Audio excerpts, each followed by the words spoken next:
আসসালামু আলাইকুম সুপ্রিয় শিক্ষার্থী সৃষ্টি অনলাইন ভিত্তিক ক্লাসের আজকের পর্বে তোমাদের অনেক অনেক শুভেচ্ছা ও স্বাগতম।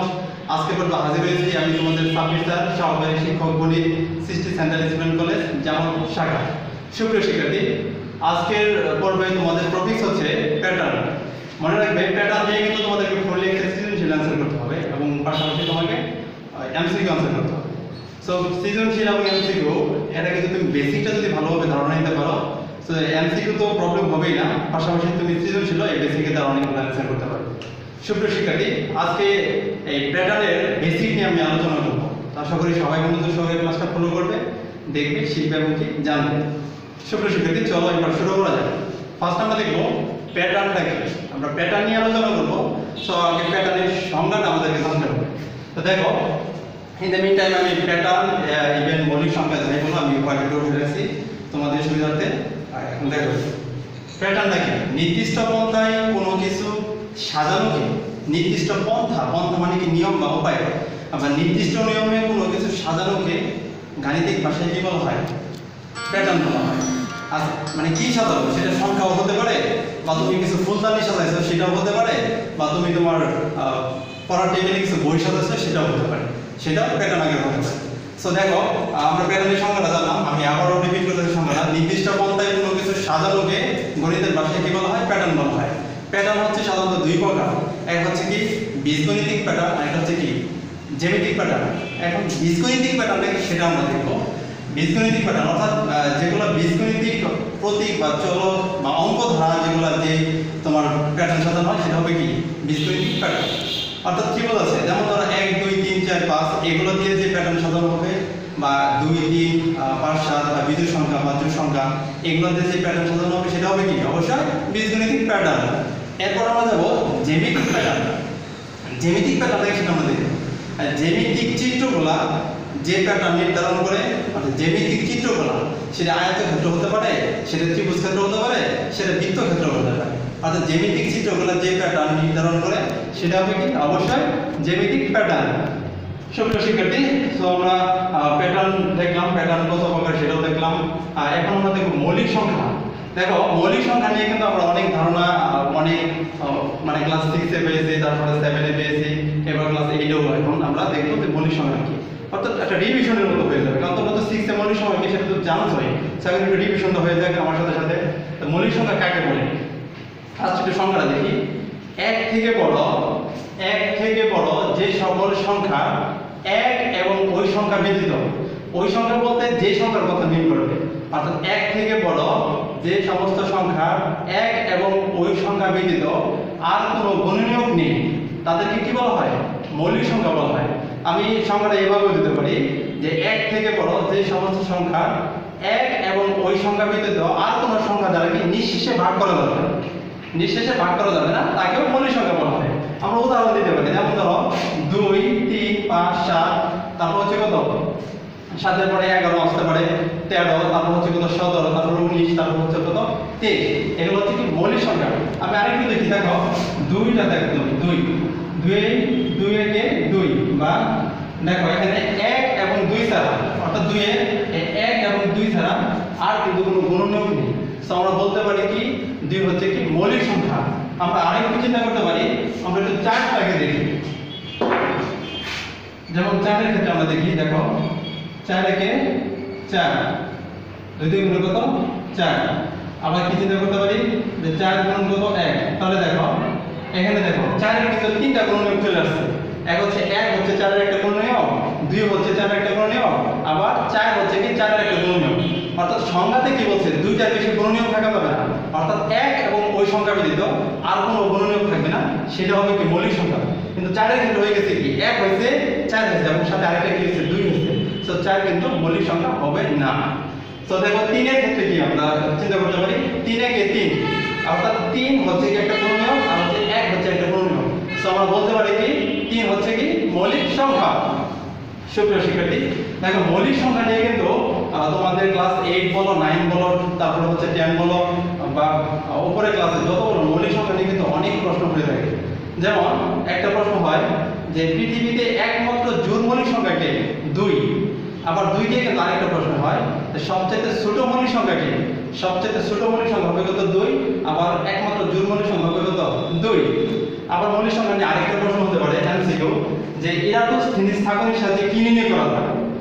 আমরা সহজে কিন্তু অ্যানসারটা দিতে পারি। ইরাটোস্থিনিস স্থাপনের সাহায্যে মৌলিক সংখ্যা নির্ণয় করা যাবে।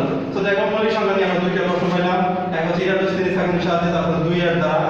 এখন আরেকটা জিনিস দেখো, দেখো 1 থেকে 100 পর্যন্ত হয়। এই প্রশ্নটা কিন্তু অনেক ইম্পর্টেন্ট একটা প্রশ্ন, অনেক এমসিকিউতে, অনেক পরীক্ষায়, পাবলিক পরীক্ষাতে এটা নিয়ে অনেক প্রশ্ন করে থাকে যে 1 থেকে 100 পর্যন্ত মৌলিক সংখ্যা কয়টি। একেবারে চোখ বন্ধ করে আনসার করবে, 1 থেকে 100 পর্যন্ত মৌলিক সংখ্যা হচ্ছে কয়টি, 25টি। আবার এভাবেও থাকতে পারে যে 1 থেকে 50 পর্যন্ত মৌলিক সংখ্যা কতটি। 1 থেকে 50 পর্যন্ত মৌলিক সংখ্যা হচ্ছে কত, 15টি। আর 1 থেকে 100 পর্যন্ত মৌলিক সংখ্যা হচ্ছে কত, 25টি। তার মানে আমরা বলতে পারি 50 থেকে 100 পর্যন্ত মৌলিক সংখ্যা হচ্ছে কতটি, অর্থাৎ 10টি। সো মৌলিক সংখ্যা নিয়ে আরো কিছু বিস্তারিত দেখবো। দেখো এই যে আমি একটা সংখ্যা লিখছি, মানে মোবাইল সংখ্যার মতো, এটাকে বলা হয় যে মৌলিক সংখ্যার ফোন নাম্বার বা মোবাইল নাম্বার। আমরা এই সংখ্যাটা যদি মনে রাখতে পারি তাহলে সহজে কিন্তু মৌলিক সংখ্যা নিয়ে আরো ধারণা পেয়ে যেতে পারবো। সেই সংখ্যাটা কি, দেখো 4422232231। আমি আবার বলতেছি 4422232231। একে বলা হয় কি মৌলিক সংখ্যার ফোন নাম্বার বা মোবাইল নাম্বার। তো এটা তার আসলে কি বোঝাচ্ছে, দেখো এটা দ্বারা বোঝাচ্ছে, দেখো প্রথম 4, এই 4 দ্বারা বোঝাচ্ছে 1 থেকে 10 পর্যন্ত মৌলিক সংখ্যা হচ্ছে কয়টি, 4টি। 1 থেকে 10 পর্যন্ত মৌলিক সংখ্যা হচ্ছে কয়টি, 4টি। সেটা হচ্ছে কি 2, 3, 5, 7। সো আমরা এখানে লিখছি 1 থেকে 10 পর্যন্ত মৌলিক সংখ্যা 4টি, 2, 3, 5, 7। তেমনি 10 থেকে 20 পর্যন্ত মৌলিক সংখ্যা হচ্ছে কয়টি, এটাও 4টি। এই 4 দ্বারা এগিয়ে বোঝাচ্ছে 10 থেকে 20 পর্যন্ত মৌলিক সংখ্যা 4টি। আর কি কি সে 4টি, 11, 13, 17, 19। তারপর আমরা দেখবো 20 থেকে 30 পর্যন্ত। 20 থেকে 30 পর্যন্ত মৌলিক সংখ্যা হচ্ছে কয়টি, এই 2 দ্বারা বোঝাচ্ছে 20 থেকে 30 পর্যন্ত মৌলিক সংখ্যা হচ্ছে কত, 2টি। আর এই 2 দ্বারা তাই বোঝাচ্ছে। সো 2টি কি কি, এই দেখো এটা আমরা এখানে লিখছি 20 থেকে 30 পর্যন্ত মৌলিক সংখ্যা 23 আর 29। সো শিক্ষার্থী এইভাবে আমরা 70 থেকে 80 পর্যন্ত মৌলিক সংখ্যা আছে কয়টি এটা বের করতে পারি। তেমনি 90 থেকে 100 পর্যন্ত মৌলিক সংখ্যা আছে কয়টি, 1টি। সে 1টি কি 97। এভাবে কিন্তু আমরা সহজে মনে রাখতে পারি। সুপ্রিয় শিক্ষার্থী, মৌলিক সংখ্যা নিয়ে আশা করি সবার একটা বিস্তর ধারণা হয়ে গেছে। এখন আমরা দেখব স্বাভাবিক সংখ্যাটা কি। স্বাভাবিক সংখ্যাটা দেখি 1 থেকে শুরু করে যে কোনো ধনাত্মক পূর্ণ সংখ্যা। ধনাত্মক মানে তো বুঝি যে যুগবোধক সংখ্যাগুলোকে কি বলা হয়, ধনাত্মক সংখ্যা বলা হয়। সে 1 থেকে শুরু করে, অবশ্যই 1 থেকে শুরু করতে হবে। 1 থেকে শুরু করে যে কোনো ধনাত্মক পূর্ণ সংখ্যাকে, পূর্ণ সংখ্যা সেখানে কিন্তু কোনো দশমিক থাকবে না অথবা কি ভগ্নাংশ থাকবে না। 1 থেকে শুরু করে যে কোনো ধনাত্মক পূর্ণ সংখ্যাকে কি বলে, স্বাভাবিক সংখ্যা বলা হয়। আমরা উদাহরণ দিতে পারি 1, 2, 3, 4, 5, 7, 11, 12, মানে ধারাবাহিক 1, 2, 3, 4, 5, 6, 7, 8, 9, 10, 100, 2000, 20,000, মানে অনেকগুলো স্বাভাবিক সংখ্যা কিন্তু শেষ নেই। তো স্বাভাবিক সংখ্যাটা আমরা দেখলাম। এখন দেখো যে ক্রমিক স্বাভাবিক সংখ্যার যোগফল বা সমষ্টি নির্ণয়ের সূত্রটা। দেখো আমরা যতগুলো সৃজনশীল অ্যানসার করব, ম্যাক্সিমাম সৃজনশীলে কিন্তু এই প্রশ্নটা থাকে যে 1 থেকে 50 পর্যন্ত সংখ্যাগুলোর কি সমষ্টি নির্ণয় করো, বা প্রথম 100টি চিত্র তৈরি করতে গেলে কতটি কাঠি লাগবে সেই সমষ্টিটা নির্ণয় করো। এটা কিন্তু এই সূত্র দ্বারা তোমাকে নির্ণয় করতে হবে। সূত্রটা কি, ক্রমিক স্বাভাবিক সংখ্যার যোগফল নির্ণয় সূত্র। প্রথম সংখ্যা যোগ শেষ সংখ্যা বা প্রথম পদ যোগ শেষ পদ গুণন কত, পদ সংখ্যা ভাগ কত 2। রিপিট, প্রথম সংখ্যা যোগ শেষ সংখ্যা গুণন পদ সংখ্যা ভাগ কত 2। অর্থাৎ যদি বলে যে 1 থেকে 20 পর্যন্ত ক্রমিক স্বাভাবিক সংখ্যার যোগফল নির্ণয় করতে হবে। দেখো 1 থেকে 20 পর্যন্ত আমরা যদি একটু ইংরেজি দেখি, দেখো 1 যোগ কত 2 যোগ কত 3, এভাবে 20 সমান কত 1। অর্থাৎ 1 থেকে 20 পর্যন্ত। তাহলে প্রথম সংখ্যাটি কত হবে বা প্রথম পদটি কত হবে, অবশ্যই 1 হবে। শেষ পদ বা 20তম পদ, শেষ পদ বা শেষ সংখ্যা বা 20তম পদ যদি কথা বলে তাহলে সেটা কত হবে, অবশ্যই 20 হবে। তো আমরা এখানে মানগুলো বসাতে পারি যে প্রথম সংখ্যা হচ্ছে কত 1 যোগ শেষ সংখ্যা বা শেষ পদ কত হবে, অবশ্যই 20 হবে। আর পদ সংখ্যা কত হবে, তাহলে কাউন্ট করো 1, 2, 3, 4 এভাবে কাউন্ট করে দেখো বলো 20টি হবে। সো আমরা সূত্রটা লিখে মানগুলো অ্যাপ্লাই করছি। সো ক্যালকুলেশন করে কত হচ্ছে আমাদের 210। অর্থাৎ আমরা বলতে পারি 1 থেকে 20 পর্যন্ত ক্রমিক স্বাভাবিক সংখ্যার যোগফল হচ্ছে কত, 210। সুপ্রিয় শিক্ষার্থী, এখন ক্রমিক সংখ্যা নিয়ে আমাদের আরো কিছু এমসিকিউ হয়ে থাকে। সেটা হচ্ছে কি, যেমন ক সংখ্যক ক্রমিক স্বাভাবিক বিজোড় সংখ্যার যোগফল। সূত্রটা ক সংখ্যক ক্রমিক স্বাভাবিক, মানে ক্রমিক মানে কি ধারাবাহিক সংখ্যা না, ক সংখ্যক ক্রমিক স্বাভাবিক বিজোড় সংখ্যার যোগফল নির্ণয়ের সূত্রটা হচ্ছে cos স্কয়ার, অর্থাৎ cos স্কয়ার মানে কি আসলে cos স্কয়ার দ্বারা কি বোঝাচ্ছে। এখন দেখো আমরা যদি এই বিষয়টা চিন্তা করি যে প্রথম তিনটি বিজোড় সংখ্যার যোগফল, তাহলে প্রথম তিনটি বিজোড় সংখ্যা 1 যোগ কত 3 যোগ কত 5, তাহলে কত আসে 8 9, তার মানে কত 3 স্কয়ার নিয়ে পড়ি। প্রথম চারটির কথা যদি বলে 1 যোগ কত 3 যোগ 5 যোগ কত 7, তাহলে কত আসবে দেখো তো, অবশ্যই 16 আসবে। 16 কে আমরা লিখতে পারি 4 স্কয়ার। তেমনি cos সংখ্যক বিজোড় স্বাভাবিক সংখ্যার যোগফল হচ্ছে কত cos স্কয়ার, তার মানে কত cos স্কয়ার। এখন যদি তোমাকে এমসিকিউ তে আসে বা এমসিকিউ তে অ্যানসার করতে বলে যে প্রথম 20টি ক্রমিক স্বাভাবিক বিজোড় সংখ্যার সমষ্টি কত, এখন এতগুলো হিসাব করে কিন্তু বের করা যাবে না, মানে বের করতে পারবা কিন্তু অনেক সময়ের বিষয়। সো আমরা যদি সূত্র অ্যাপ্লাই করে তোমার এটা অ্যানসার করতে চাই তাহলে কিন্তু মাত্র 5 থেকে 10 মিনিট সময় লাগে, সেকেন্ড সময় লাগে।